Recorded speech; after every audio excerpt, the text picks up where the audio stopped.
दोस्तों, आज की इस वीडियो में हम बात करने वाले स्कैफोल्डिंग सेफ्टी के बारे में। तो इसमें हम देखने वाले स्कैफोल्डिंग क्या होता है, स्कैफोल्डिंग के कितने टाइप्स होते हैं और इसके कंपोनेंट्स क्या क्या होते हैं। तो चलिए फिर वीडियो को स्टार्ट करते हैं।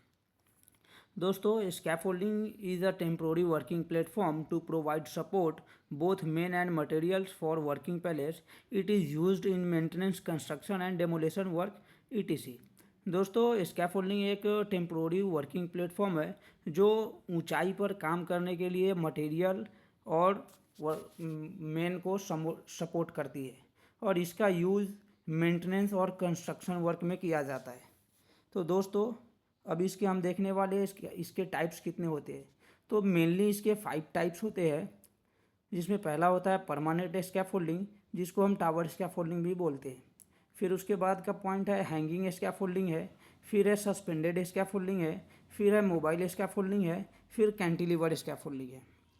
तो फिर अब इसके हम देखने वाले हैं कि इसमें जब हम टैग प्रोवाइड करते हैं तो स्कैफोल्डिंग में हम क्या क्या चेक करते हैं। तो इसमें हम पहला चेक करते हैं सोल प्लेट है, फिर बेस प्लेट है, फिर स्टैंडर्ड है, फिर लेजर है, फिर ट्रांजम है, कपलर्स है, उसके बाद प्लैंक्स है। प्लैंक्स को हम लोग बोर्ड भी बोलते हैं। फिर उसके बाद टो बोर्ड है, फिर ब्रेसिंग है। ब्रेसिंग भी बहुत सारे टाइप्स के होते हैं। तो क्रॉस ब्रेसिंग है, नी ब्रेसिंग है, सॉफ्ट ब्रेसिंग है, प्लेन ब्रेसिंग है। तो ये भी 6 टाइप्स के होते हैं। इसके बारे में हम नेक्स्ट वीडियो में डिस्कस करेंगे।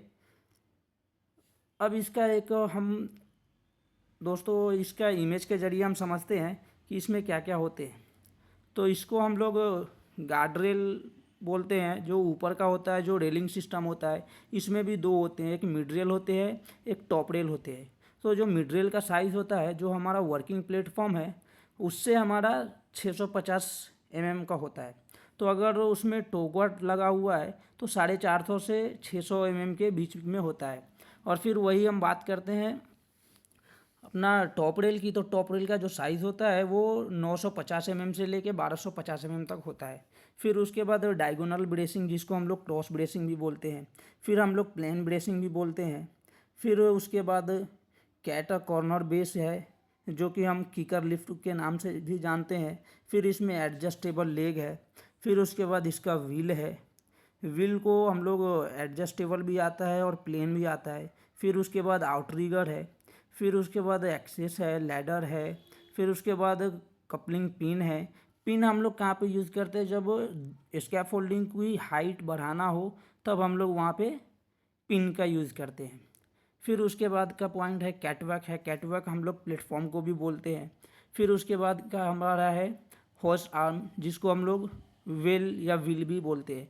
तो ये हमारा दोस्तों जनरली सपोर्ट करता है किसी भी मटेरियल को पुल्ली के द्वारा। ये जो हमारा व्हील दिख रहा है, व्हील ये हमारा पुल्ली का काम करता है। एक्चुअल में ये पुल्ली ही होता है, जो हम रोप को नीचे से मटेरियल को आसानी से ऊपर कैरी बैग के द्वारा और रोप के द्वारा लेके जा सकते हैं।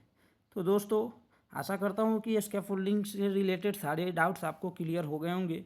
तो दोस्तों, अगर वीडियो को अच्छा लगा हो तो शेयर करें और चैनल को सब्सक्राइब करें, ताकि ऐसे ही इन्फॉर्मेटिव वीडियो आप तक जल्द से जल्द पहुँचता रहे। Thank you.